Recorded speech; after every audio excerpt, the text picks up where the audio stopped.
qu'il y a des pays aussi avec qui nous ne sommes pas très copains, très amis. Ces pays qui ont eu des velléités d'occupation de la RDC.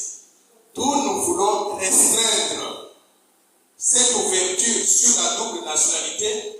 On veut restreindre pour que ces pays-là ne soient pas bénéficiaires de ça. D'où, pour commencer, j'ai pensé qu'on pouvait dire les Rwandais, les Ougandais et les Burundais ne pouvaient pas avoir la double nationalité avec la RDC. Mais pour simplifier les choses, on va dire dans un premier temps, on peut avoir la double nationalité avec n'importe quel pays du monde, sauf avec les pays voisins de la RDC. Dans un premier temps, on verra dans 30 ans, dans 50 ans, dans 100 ans, si les relations deviennent tellement bonnes entre nous Congolais et ces pays-là, au point où nous pouvons nous appeler frères et sœurs avec eux, il n'y aura plus de suspicion. En ce moment-là, on pourra modifier ça. Mais pour l'instant, on va avoir cette restriction. Maintenant, où est-ce qu'on en est avec cette savoir qui est payée? Comme vous le savez, moi je ne suis pas député national. Quand j'ai conçu la proposition, je l'ai remise dans les mains d'un député national. Je sais comment rendre hommage parce qu'il a compris ce qu'on vient de dire sur les messages que le député national Siki Pouloulou s'est Pichou. Il a pris la responsabilité de la loi. Nous sommes allés, on a déposé au bureau de l'Assemblée nationale, on a enregistré. Et la loi a été envoyée au bureau d'études de l'Assemblée nationale. Ils ont étudié. Et ils ont dit que la constitution de la RDC dit qu'on ne peut pas y toucher, qu'on ne peut pas la modifier pendant que le pays se trouve en état d'urgence ou bien en état de siège. C'est ça qui fait que jusqu'à aujourd'hui, on n'a pas débattu de cette proposition de loi. On attend qu'on lève l'état de siège. Une fois qu'on a levé l'état de siège, la proposition va être remise sur la table. Et en ce moment-là, les députés auront l'occasion de donner leurs avis pour ou contre toutes les discussions démocratiques comme ça se passe normalement et qui vont procéder au vote. Nous pensons que l'état de siège, d'après ce que je vois, d'après mon analyse, sera levé peut-être d'ici le mois de février. Et si c'est levé d'ici le mois de février, ça veut dire que la proposition de loi ici va être débattue par les députés nationaux lors de la session parlementaire qui commence le 15 mars. Qui commence le 15 mars 2023. Alors, qu'est-ce que nous envisageons maintenant en tant que citoyens? Groupe de pression. J'appelle toute la population congolaise à marcher avec moi. Nous allons marcher le 15 mars, le jour qu'on ouvre la session parlementaire. Nous allons demander à la population congolaise de venir de toutes les communes de Kinshasa. Nous allons converger vers le palais du peuple. Et on va déposer un mémorandum à 11h du matin, 11h exactement, dans les mains du président de l'Assemblée nationale pour lui dire: nous sommes Congolais, nous réclamons que cette proposition de loi soit débattue. On ne dit pas qu'on va forcer les gens à voter dans un sens comme de l'autre, mais qu'il y ait au moins débat démocratique. Ceux qui sont pour donnent des arguments, ceux qui sont contre donnent leurs arguments, et qu'on puisse procéder au vote. Et quand on votera, moi je pense que la proposition va passer à plus de 80%. Mais à supposer que ça ne passe pas, en ce moment-là, on va dire que la démocratie a triomphé. Nous allons voir s'il y a d'autres mécanismes pour revenir à l'Assemblée nationale, notamment en organisant donc le référendum populaire. Donc voilà grosso modo ce que nous sommes en train d'envisager. Mais je voudrais encore une fois de plus revenir sur quelque chose d'important. Il y a eu beaucoup de manipulations de l'opinion publique contre ce que nous proposons ici. Quel est ce Congolais-là, qu'il soit des pères et des mères, ou qu'il soit des pères ou des mères, qui ne voudrait pas que ce Congo continue à être un pays souverain? Quel est ce Congolais-là qui voudrait que ce pays devienne contrôlé par les Rwandais et les Ougandais? Je ne crois pas qu'il y ait un seul Congolais, un vrai Congolais, qui puisse avoir de telles intentions. Par conséquent, si moi on me dit, pour protéger ce bien commun que nous avons, qui nous appartient tous, bon, on va gratigner un tout petit peu mes droits en disant tu peux tout faire au Congo, tu peux être ministre de l'Agriculture et des Arts, ministre des Transports, tu peux faire tout dans le gouvernement et tu peux même devenir président d'un club de football. Mais si on me dit ça, mais on me dit pendant que tu as tous ces droits-là, on va gratigner un tout petit peu tes droits territoire pour protéger le pays qui appartient à tous les autres, en disant simplement on va restreindre l'accès à quelques fonctions que je viens d'énumérer tout à l'heure là, cela ne fait pas de moi un citoyen moins que les autres. Donc, c'est une question de compréhension. Je ne crois pas qu'il y ait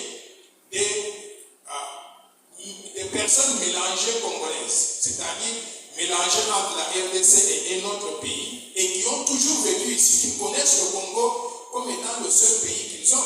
Je ne crois pas qu'il y ait ces personnes-là qui ne voudraient pas qu'on puisse protéger ce qui nous appartient tous. D'où, je demande votre indulgence et votre compréhension de ce que nous voulons réaliser. On n'a rien contre les métiers. D'ailleurs, j'ai toujours trouvé, elles sont très belles. Vous avez vu Linda? Quand je l'ai toujours vue, je me suis toujours dit, waouh, elles sont très belles. Ils sont très beaux, les métiers. Et nous les aimons tous, nous vous aimons tous. Nous n'avons rien contre vous.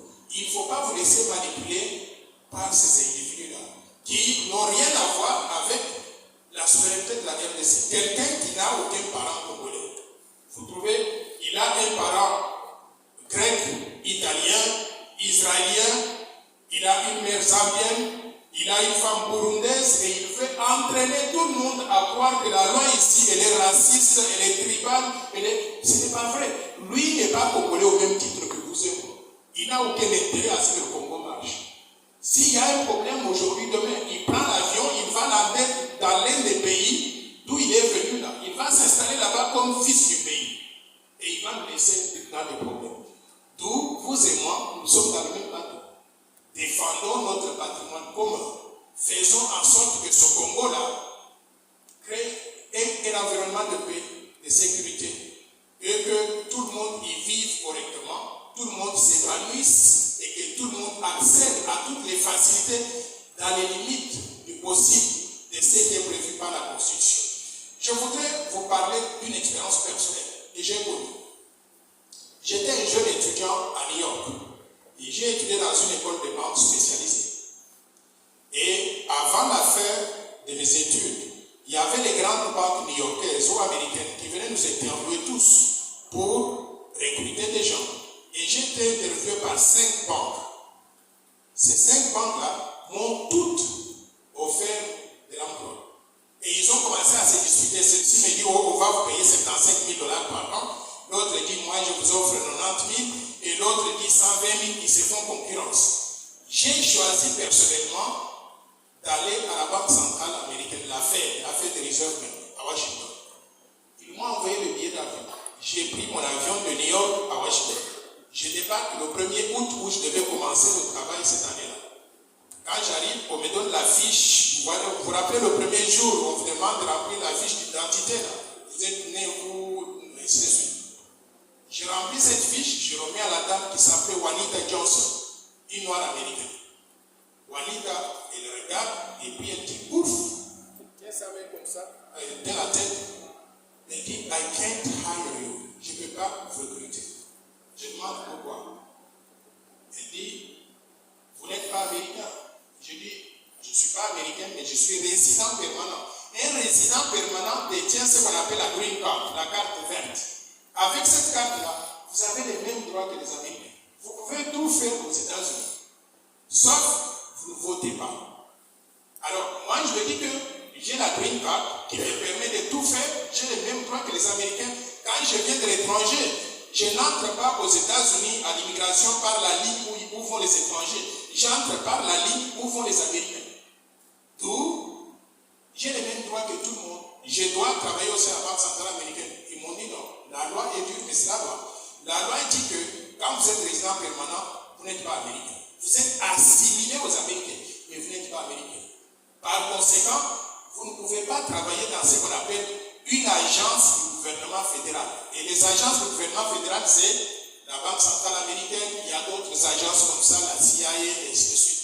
J'ai dit, ah bon, c'est comme ça que j'ai payé bagage pour partir de Washington, rentrer à New York, entrer à la JP Morgan Chase, qui est la plus grande banque du monde, et on m'a recruté là-bas sur recommandation de la Fed, qui ne pouvait pas m'employer à Washington. Vous pensez que je suis malheureux pour n'avoir pas eu cette opportunité-là? Pas du tout. Bien au contraire, j'ai eu une carrière professionnelle florissante. J'ai découvert beaucoup de choses en travaillant dans les banques commerciales et les banques d'investissement à New York. Et basé sur cette expérience-là, la Banque mondiale est venue en me disant nous avons besoin qu'il y ait votre expertise. Venez travailler avec nous. La banque m'a recruté dans JP Morgan Chase. Je suis allé travailler à la Banque mondiale pendant 30 ans. Et j'ai fait une carrière florissante. Je ne me suis pas senti du tout défavorisé du fait que je ne pouvais pas travailler la fête qui était réservée donc aux Américains. Il y a d'autres citoyens aux États-Unis qui ont connu la même expérience que moi dans le domaine politique. Par exemple, l'ancien gouverneur de l'État de Californie, Arnold Schwarzenegger. Vous connaissez le monsieur avec les muscles, non? Arnold Schwarzenegger, c'est l'un des gouverneurs les plus populaires que la Californie n'ait jamais connu. Quand il terminait ses 2 mandats, les gens étaient en ligne pour demander qu'il puisse postuler pour devenir président des États-Unis. Ils ont signé la pétition. La pétition arrive à la Cour suprême. La Cour suprême a passé moins de 2 minutes là-dessus. On a dit, vous êtes né, c'est en Autriche ou bien en Australie? En Autriche, non? Vous êtes né en Autriche, vous avez émigré aux États-Unis, vous n'êtes pas né sur le sol américain. Donc, vous ne pouvez pas être 100% loyal aux États-Unis d'Amérique. Vous allez avoir une loyauté partagée entre votre pays de naissance et votre pays d'adoption. Par conséquent, vous pouvez tout faire dans ce pays, devenir gouverneur de l'État de Californie, mais vous ne pouvez pas devenir président de la République. Arnold Schwarzenegger s'est incliné devant la loi. Il y a une autre personne, Madeleine Albright et Henry Kissinger, qui ont été des secrétaires d'État. Secrétaire d'État, c'est la 3e personnalité aux États-Unis après le président. Le vice-président, c'est le secrétaire d'État qui arrive en 3e position. Kissinger est venu avec ses parents 2 semaines après sa naissance d'Allemagne et Madeleine Albright est venue de la Tchécoslovaquie. Ils ont tout fait. On leur a dit, vous ne pouvez plus aller au-delà de ça. Donc, mesdames et messieurs, la loi que nous proposons n'est pas discriminatoire comme les gens l'entendent. Elle n'est pas discriminatoire, elle veut juste définir les règles du jeu pour que chacun de nous vive en paix dans un pays où les règles d'accession au poste de souveraineté sont très claires. Ça nous éviterait ces énigmes-là, ces problèmes qui peuvent surgir du fait que quand on sera distrait un jour, quelqu'un qu'on ne contrôle pas à 100% pourrait s'infiltrer dans l'un de ces postes-là et mettre en péril la souveraineté nationale. Je voudrais encore une fois de plus vous dire que vous les métis, je ne m'adresse pas simplement aux métis blancs et noirs, mais il y a aussi des métis noirs. Quelqu'un qui est issu de la combinaison entre le Sénégal et la République démocratique du Congo, c'est un métis qui est plus noir que moi. Il a les mêmes droits que moi. Vous qui êtes un peu plus colorés, j'admire votre couleur. Et d'ailleurs, vous allez trouver au Congo, les Congolais vous admirent. Et pour être comme vous, vous savez ce que les Congolais font? Ils mettent la crème qu'on appelle Carolite. C'est ça, non? Moi, je ne fais pas ça. Moi, je suis comme ça. Mais je vous dis simplement que nous n'avons... Cette loi n'a rien avec le tribalisme, n'a rien avec les races. Cette loi veut simplement clarifier les règles du jeu en disant tous ceux qui sont Congolais sont Congolais.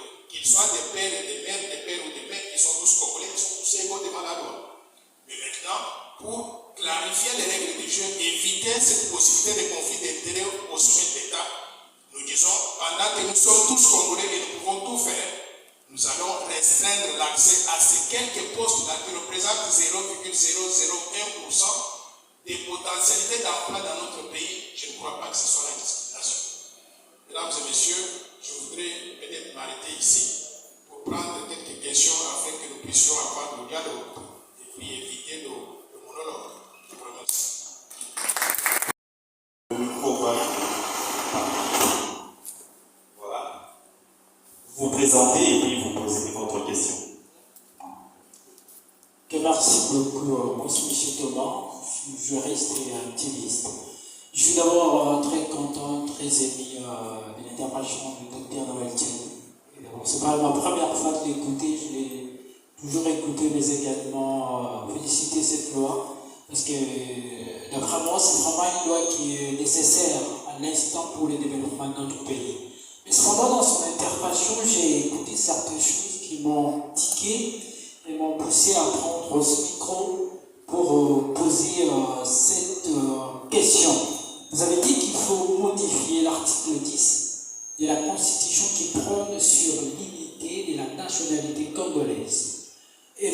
encore plus loin pour dire qu'il faut accepter la double nationalité, mais spécifiquement avec d'autres pays, à l'exception des pays voisins, donc les 9 pays voisins.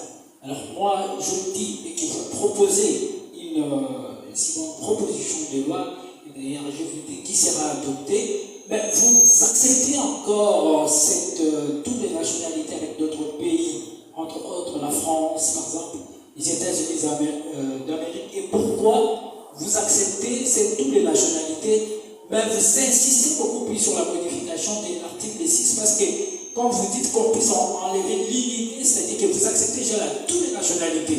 Alors moi je dis, pourquoi vous acceptez cette double nationalité avec d'autres pays étrangers que les pays africains? Alors, ma deuxième intervention, ce n'est pas une question, mais c'est justement une proposition que je voudrais vous faire. Et que cette proposition, elle est vraiment très intéressante, comme je viens de le dire, mais il se pose un problème d'information. Je vous dis qu'on puisse multiplier les informations en quatre langues nationales pour expliquer à la population la quintessence de cette proposition. J'ai dit et je vous remercie. C'est que je suis littéralement tout seul pour organiser ces genres de conférences, pour parler, voyager à travers le pays, et ça me coûte les yeux de la tête. Je ne regrette pas. Je vous ai toujours dit que j'ai été envoyé moi par le gouvernement du Zaïre pour aller étudier à l'étranger. Le Zaïre a payé mes études et le Zaïre a fabriqué. Donc je considère que je dois tout à mon pays, y inclut faire des dépenses, même si elles sont extrêmement chères pour moi. Alors, mais le problème, c'est qu'il y a des limites dans ce qu'on peut faire. Nous sommes dans un pays de 2 342 000 km². On a près de 2 3 000 universités où on peut aller présenter ses domaines. Aller donc d'un endroit à l'autre. Aujourd'hui, je ne peux plus me déplacer tout seul. Je me déplace peut-être avec 25 personnes. Ça coûte extrêmement cher et je n'ai pas de moyens pour le faire tout seul. C'est ça qui limite un tout petit peu la campagne de sensibilisation qu'on devrait avoir. En plus de cela, on utilise les médias. Et les médias ont été très courtois pour m'accompagner donc dans tout ce qu'on a fait jusqu'à présent. Mais vous savez comment les médias fonctionnent dans notre pays. Quand on a une activité, les journalistes arrivent et puis après ils vous disent payez-nous le transport, payez-nous vous appelez ça comment les droits de diffusion et consorts. Et ça coûte extrêmement cher. Donc, si bien que individuellement, je suis incapable d'organiser tout ça tout seul. Mais je reconnais que si nous avions des moyens, on pouvait faire mieux que ce que nous faisons aujourd'hui.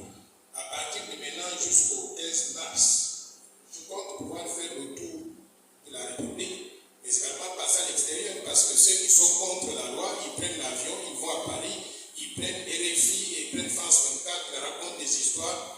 Et il faudrait aussi que nous puissions aller vers les mêmes destinations et dire à ces gens-là le bien fondé de la loi, pour qu'ils puissent comprendre que nous ne sommes pas un pays qui veut diviser. On ne fait pas la discrimination contre une portion de notre population. On ne refuse aucun Congolais. Et d'ailleurs, ça va rejoindre maintenant le deuxième volet en ce qui concerne la double nationalité. Nous sommes inclusifs. On ne refuse personne, on ne rejette personne. Vous savez que la constitution de la RDC aujourd'hui, elle dit que la nationalité congolaise est une exclusive. Conséquence de cela, nous avons 15 millions de Congolais dans la diaspora qui ont perdu la nationalité congolaise, pas parce qu'ils voulaient renoncer à la nationalité, mais parce qu'ils se sont retrouvés dans un environnement où on nous dit si tu veux travailler ici, tu dois prendre la nationalité de ce pays-là. Ils prennent la nationalité du pays, pas parce qu'ils veulent renoncer à la nationalité de la RDC, mais simplement pour être en règle, pour avoir ce que moi j'appelle les papiers. Le cœur reste congolais, mais on va lui donner un papier qui dit qu'il est maintenant français. Et parce qu'il a pris ce papier-là, notre pays, naïf que nous sommes, notre pays lui dit ah, toi tu as pris les papiers pour être en règle en France, donc tu n'es plus congolais. Je pense que ce n'est pas correct. Par conséquent, nous disons on veut récupérer tous ces 15 millions de Congolais qui sont dans la diaspora, qui ont perdu la nationalité congolaise. Pour les récupérer, on dit simplement que la nationalité congolaise est irrévocable. Vous ne la perdez pas. Vous allez en France, vous prenez la nationalité française, c'est votre problème. Quand vous arrivez à Kinshasa, en Guinée ici, vous sortez le passeport congolais, vous entrez, aucune question ne doit vous être posée. Vous pouvez avoir la nationalité française, russe, belge, américaine, mexicaine, brésilienne, tout ce que vous voulez comme nationalité du monde là, nous pensons d'ailleurs que le Congo gagne à travers ça. Vous savez pourquoi? Les pays ouest-africains, comme le Sénégal, la Côte d'Ivoire, le Mali, les ressortissants de ces pays-là, ils ont cette double nationalité. Ils vont partout, ils vont s'établir, ils travaillent, ils gagnent de l'argent, ils devinent où est-ce qu'ils construisent des maisons chez eux. Ils envoient de l'argent à leur famille. D'où, moi je pense que pour récupérer toutes ces ressources humaines perdues, nous ne devons pas leur dire mais maintenant quitter les pays forts, la France, la Belgique, abandonner ces nationalités que vous avez prises. On leur dit, nous vous reconnaissons simplement en tant que Congolais, on va vous remettre le passeport congolais. Si vous voulez garder les nationalités étrangères, c'est votre problème. Et vous allez voir que rien qu'en faisant ça, il y aura un afflux des Congolais qui sont de la diaspora, qui voudront venir au Congo, investir au Congo, parce qu'ils auront des facilités de déplacement. J'ai eu une famille à Washington qui m'avait appelé quand il avait entendu parler de cette proposition de loi. Et le monsieur me dit, moi je vous soutiens, je vous supporte. Vous savez pourquoi? J'ai 8 enfants. Mais 8 enfants à Washington, pour rentrer au Congo, les enfants étaient nés aux États-Unis. Donc ils ont l'acte de naissance américain qui leur donne la nationalité américaine. Parce que le Congo dit qu'ils ne peuvent pas avoir la double nationalité. Tous les enfants sont simplement américains, ne sont plus congolais. Pour venir au Congo, même en vacances, visiter donc leurs grands-parents, et ainsi de suite. Chaque enfant paie 400 à 500 $ pour avoir le visa. Vous avez 8 enfants, faites les calculs. D'où il est pratiquement impossible à ces familles-là de garder contact avec la RDC. Si on adopte le principe de l'irrévocabilité de la nationalité congolaise, ils vont entrer au Congo gratuitement. Ils peuvent venir chaque année et ils vont redécouvrir donc leur pays d'origine. Je pense que c'est très important qu'on puisse garder ce cordon ombilical. Maintenant, en ce qui concerne les pays voisins, en théorie, on ne devrait pas faire la discrimination contre ces pays-là, mais ils se sont montrés très hostiles à notre égard. Ils ont tué des Congolais. Est-ce que vous réalisez ce que c'est avoir 10 millions de Congolais qui ont été tués par les aventures de M. Kagame et Museveni en République démocratique du Congo? Mais quel genre de frères ils sont? Tout, dans un premier temps, on va dire que vous êtes des mauvais frères. Les autres là du monde peuvent se réconcilier avec nous, on n'a pas de problème. Mais vous qui nous avez tués là, vous allez d'abord rester loin de nous jusqu'à ce que vous puissiez prouver que vous êtes véritablement des frères avec qui nous pouvons travailler. On va réexaminer cette loi peut-être plusieurs années dans l'avenir. Donc voilà la raison qui fait qu'on fait cette distinction entre les pays limitrophes et les pays lointains pour la double nationalité. Voilà. Quelqu'un d'autre? Monsieur, nous allons suivre la règle. Ce n'est pas très futuriste dans votre position. La deuxième question, je voudrais ici avoir votre compréhension de la nationalité et l'impact direct que la nationalité a sur la qualité de la gestion politique et sociale. Parce que ceux qui vous contredisent sortent les exemples tels que Jean Obama, Mamadou Dala, qui sont de personnes non congolaises de père et de mère, sans être d'origine, mais qui ont servi loyalement ces pays.